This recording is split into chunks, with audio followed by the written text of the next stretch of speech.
Someone who'll watch over me.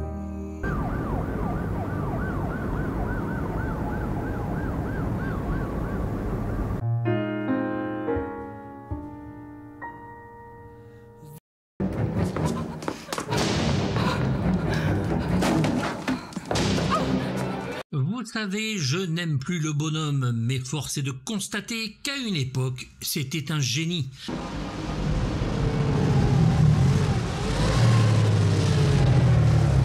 Après l'échec de son Legend, Ridley Scott est désireux de renouer avec le succès, comme maintenant d'ailleurs, mais en 1987, il a encore la niaque et du talent.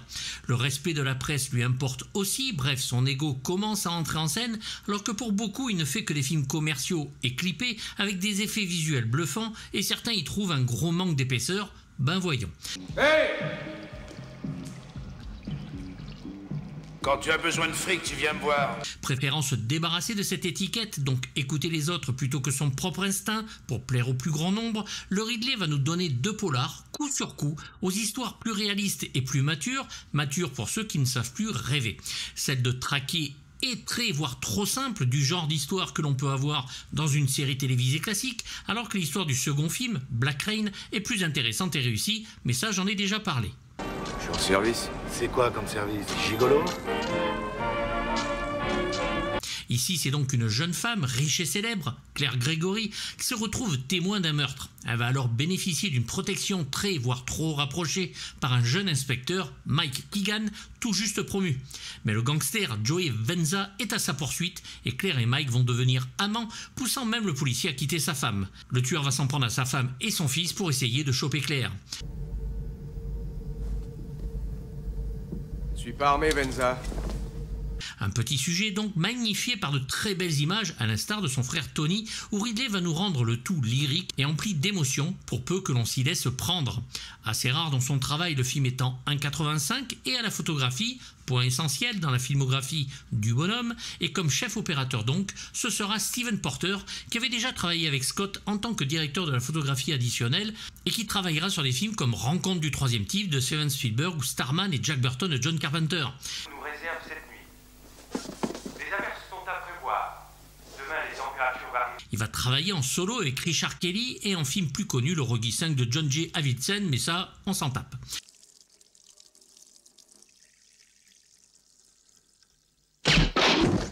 Traqué est donc un simple polar, si l'on ne veut pas chercher plus loin, mais il est aussi empreint d'une émotion palpable, celle de faire du beau et du bon cinéma, parce qu'il en a encore sous le pied de Ridley, heureusement. Pas de grosses séquences d'action, c'est un thriller classe et tranquille, pas de surenchère dans la réalisation, et la narration est très fluide, bref, l'inverse de ce qu'il fait aujourd'hui.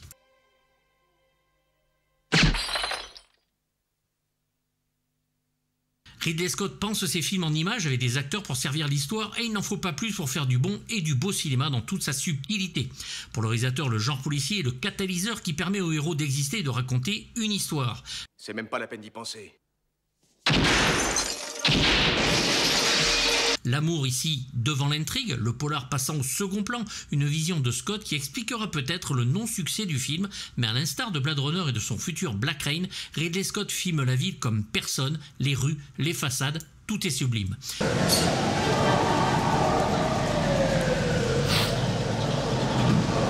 La boîte de nuit sera tournée sur le paquebot Queen Mary pour une galerie discothèque avec la piscine luxueuse et originale qui deviendra une cave au style art déco.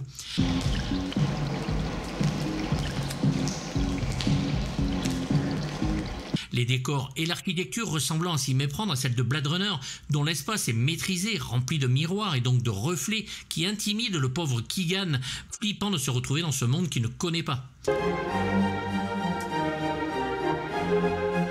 Putain, classe. En France, il n'est que peu reconnu, il aura fallu plus de 10 ans pour que la critique reconnaisse enfin le talent du réalisateur sur Blade Runner, bordel de merde, et il en sera de même pour Traqué qui va vite tomber dans les oubliettes, n'étant que peu distribué en DVD, et zéro bonus, et jamais sorti en Blu-ray, bref, pour beaucoup, ce n'est qu'un polar de plus.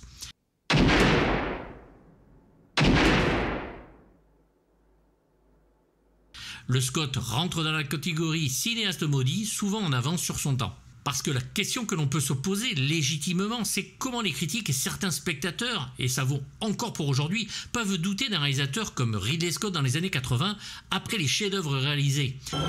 DJ! Oh non!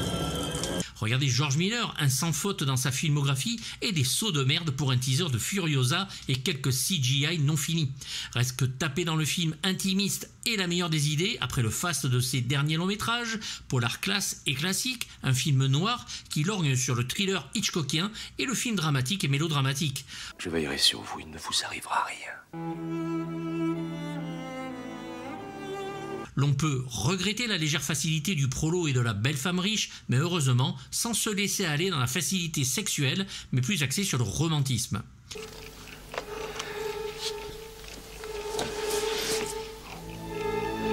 N'oublions pas en plus la réalisation dans le mouvement et cette tension au travers de la caméra dont on sent le désir par les yeux du cinéaste pour les deux protagonistes qui essaient de résister à leur pulsion jusqu'à s'y laisser aller.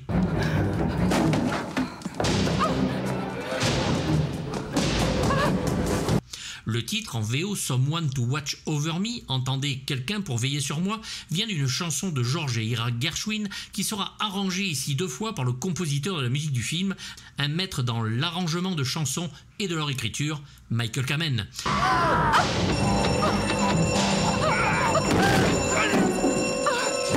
L'homme qui donnera des œuvres marquantes tout au long de sa vie, notamment sur les productions de Joel Silver dont Les Armes Fatales, Die Hard, Roadhouse et tant d'autres, accompagnés de musique jazz et classique, Kamen composera 34 morceaux.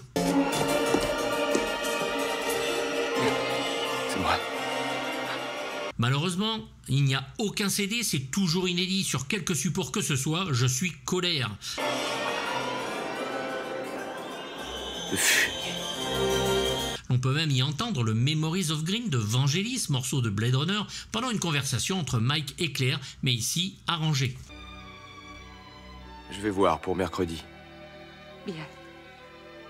Reste que la chanson titre sera, elle, arrangée par le grand compositeur 2 fois, une chantée par Roberta Flack sur le générique de fin, et l'autre par ce cher Sting en générique de début.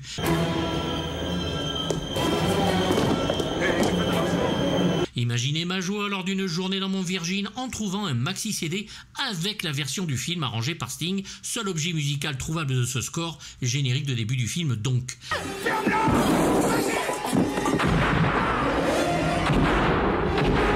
La musique fut enregistrée à Abbey Road et l'Utopia de Londres. Espérons qu'un jour, quelqu'un se réveillera pour nous sortir ce petit bijou. Venza ne doit pas savoir que tu es là, tu comprends? Et tu t'approches pas de la maison. D'accord. Malheureusement, le film, lui, ne rencontrera pas le public et sera encore un échec flagrant pour Ridley Scott, ce qui le rendra toujours un petit peu plus aigri, s'il ne l'était déjà pas au départ. D'un budget de 17 millions de dollars, Traqué ne remportera que 10 millions et 200 000 dollars, dont 446 000 entrées en France. Fort heureusement, ce sera un beau succès en VHS en location, mais pour le réalisateur du moment, son frère a plus de chance puisqu'il vient de tourner Top Gun et le flic de Beverly Hills 2. Je suis policier. Vous avez déjà descendu quelqu'un? Oui.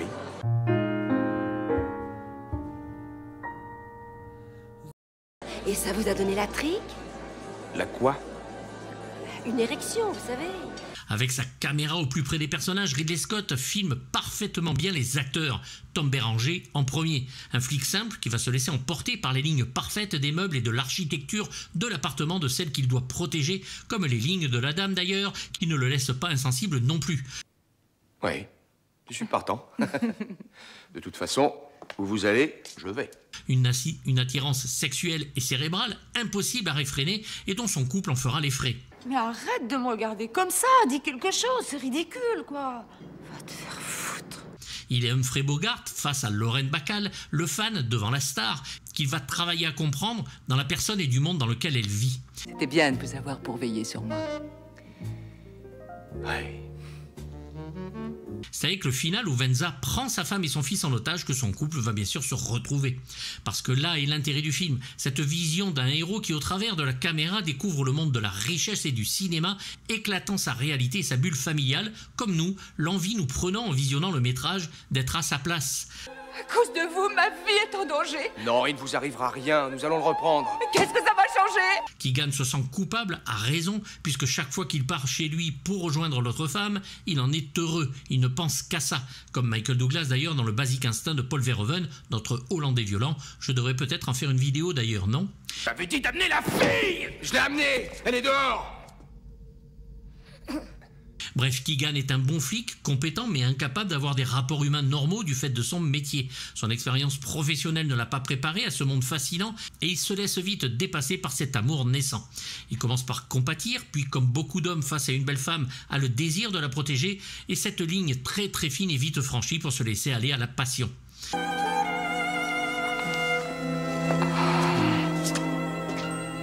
Béranger est un acteur que je vais découvrir dans le New York 2h du matin d'Abel Ferrara que je vis au cinéma, puis Platoon et Traqué, et c'est le succès avec Randonnée pour un tueur aussi de Roger Spottiswoode, la main droite du diable de Costa Gavras, né un 4 juillet où il retrouve Oliver Stone, Trouble de Wolfgang Petersen ou le Sniper de Louis Lotza.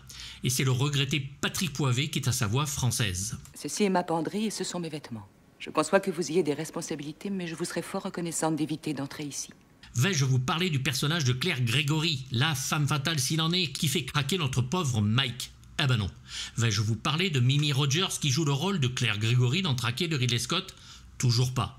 Vais-je parler de Mimi Rogers et de ce qu'est cette femme à Hollywood? Certainement. J'en ai le droit, je le prends, je hais cette femme. Voici pourquoi. Mimi Rogers est la fille de Philip C. Spickler, ingénieur civil, un des fondateurs de l'église de Scientologie avec Ron Hubbard. Elle sera aussi en 1987 la première épouse de Tom Cruise, alors catholique le bonhomme, et souffrant en plus de dyslexie. Il n'a que 25 ans et va se retrouver dans les bras de cette femme de 31 ans qui va pousser l'acteur dans l'église de papa. Vous avez une autre cravate? Et voilà pourquoi Tom Cruise devient scientologue, par une femme manipulatrice et non pas par conviction. Ils divorceront en 1990 et selon le documentaire de Paul de Genève sur Tom Cruise, elle aurait été missionnée par la secte de ramener le jeune homme dans leur rang. L'on peut accuser le lecteur d'être un petit peu naïf, je veux bien, mais le lavage de cerveau qui va s'ensuivre lui causera du tort et l'on sait aujourd'hui qu'il n'est plus le porte-parole de l'église mais ne peut en sortir, le but du bousin étant d'attirer et recruter des stars qui pourraient ensuite devenir des promoteurs de la scientologie. Et si vous voulez être mon cavalier, il vous faut une autre cravate. Parfait. Très bien. Voilà pourquoi Tom Cruise travaille sans arrêt depuis maintenant 10 ans. Selon Andrew Morton, le biographe de Tom Cruise, le père de Mimi Rogers fut déclaré personne suppressive après avoir quitté l'église au début des années 80 à la suite de divergences et le remplacement du fondateur de l'église. Et c'est ce qui m'emmerde chez la dame. Tous ces documentaires à charge sans expliquer l'état émotionnel, sûrement amoureux, du bonhomme, ce qui est arrivé à chacun de nous, faire des conneries par amour et tout lui foutre sur le dos. Alors oui, elle est belle, oui, elle joue bien, mais voilà, fallait que ça sorte. J'ai dit stop! Joey Venza est un monstre, tout simplement un tueur implacable qui va commencer par égorger sa victime et même s'il fait partie du même monde que Claire, déchire jusqu'à un tableau sûrement de valeur, un homme sans valeur morale d'ailleurs, le pendant négatif de celui de Claire. Nom de Dieu, on est serpillères! Mais qu'est-ce que tu... Oui! Il détruit, il souille, il tue, il corrompt, il est le mal, le prince des ténèbres de Legend, le démon vicelard et infâme, ce qui est l'inverse visuel de la beauté de ce que filme Ridley Scott. Tu vas me voir au commissariat pour la présentation à témoin. Et tu diras que c'était pas moi. Il traque Claire jusque dans les chiottes d'une soirée dès que Keegan la perd des yeux quelques secondes. Une femme qui n'a plus le droit de vivre tranquillement, une proie, ce qui va bien sûr provoquer chez le policier une rage profonde, une envie de protéger, et il est prêt à tuer parce que la femme dont il est tombé amoureux a été souillée.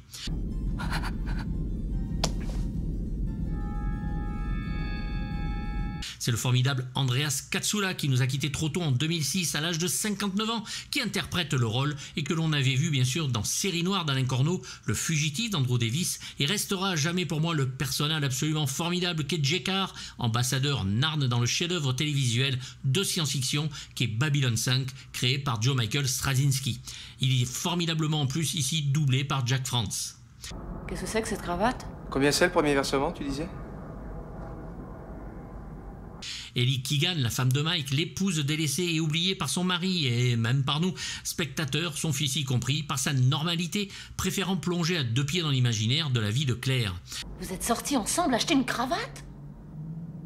J'étais obligé de la suivre dans le magasin.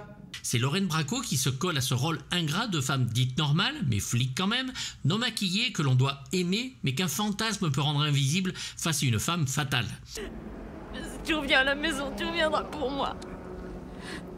Pas pour Tommy.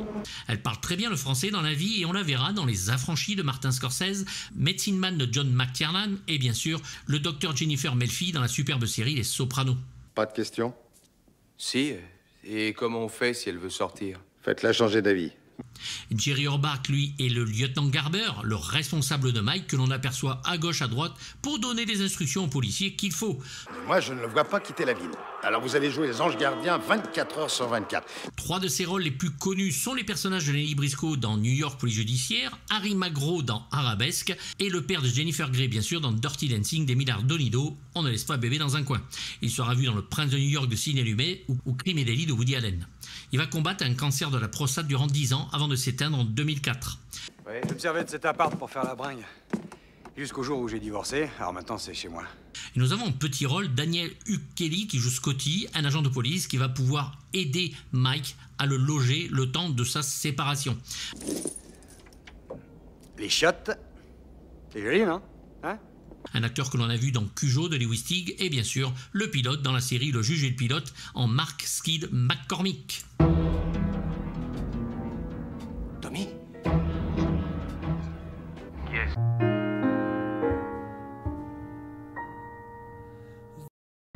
Joey Venza, t'es seul? Oui. Traqué est donc un film comme son réalisateur, tranquille, réalisateur qui deviendra poussif malheureusement, mais ici Ridley et Tony font la pluie et le beau temps en matière de beauté visuelle. Même si je lui préfère son Black Rain, Traqué reste un plaisir de polar à l'ancienne, sans putasserie de poursuite, en bagnole, avec des CGI dégueulasses. N'oublions pas cet amour impossible, que l'on sait impossible dès le départ, un fantasme pour le héros comme pour le spectateur, avec ses décors très tendance et son architecture aux formes pures et superbes.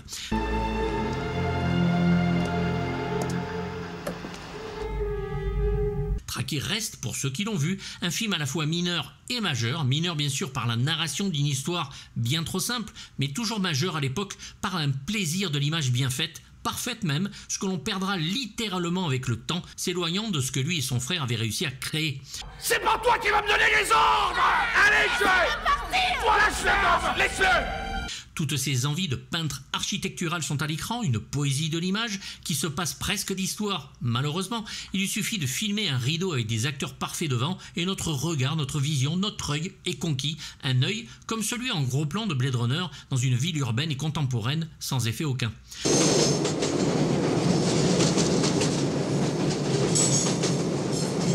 Les miroirs sont le reflet de la psyché des personnages, la vie du flic et celle qu'il fantasme par exemple, deux mondes qui ne peuvent coexister, qui s'affrontent, qui se cognent, et liés par un tueur, un monstre qui fait basculer Claire et Mike dans l'un ou dans l'autre.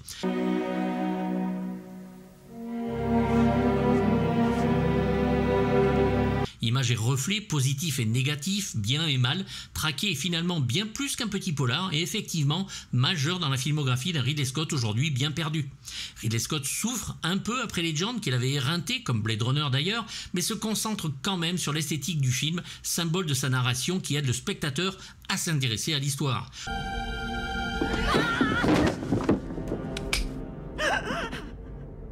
Toute son énergie se fera dans la mise en scène, travailler avec les acteurs puisque sans effet, et la photographie et les décors qui restent en place, ça lui facilite grandement la vie.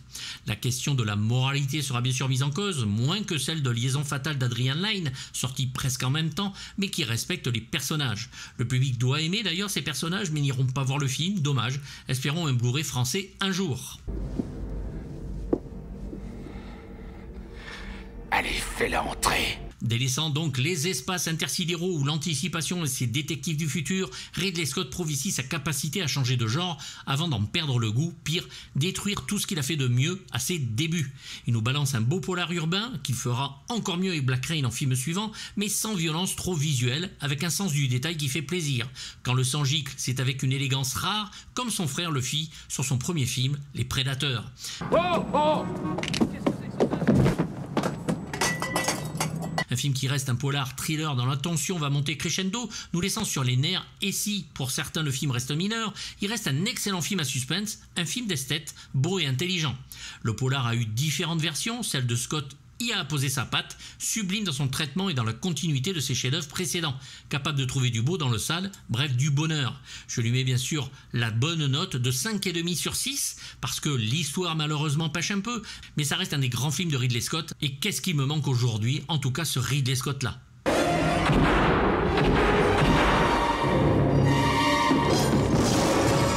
N'hésitez pas à me faire part de vos avis dans les commentaires, j'y répondrai comme d'habitude, même négatif si c'est écrit poliment. Vous avez le lien pour les DVD et les Blu-ray s'ils existent dans la description, et vous pouvez vous abonner à la chaîne Patreon qui vous permet d'avoir les vidéos en avance, sans censure ni pub, et avec des lives tous les 15 jours, voire des fois plus, sur la musique de film à notre cinéma. La boutique est ouverte avec mugs, t-shirts, suites, tabliers de cuisine, bref plein de choses, et vous avez le lien en description. Pensez à vous abonner, c'est gratuit et ça fait plaisir. Si vous en avez envie, mettez un pouce et activez la petite cloche pour les notifications. Et à bientôt pour du lourd. Bye bye.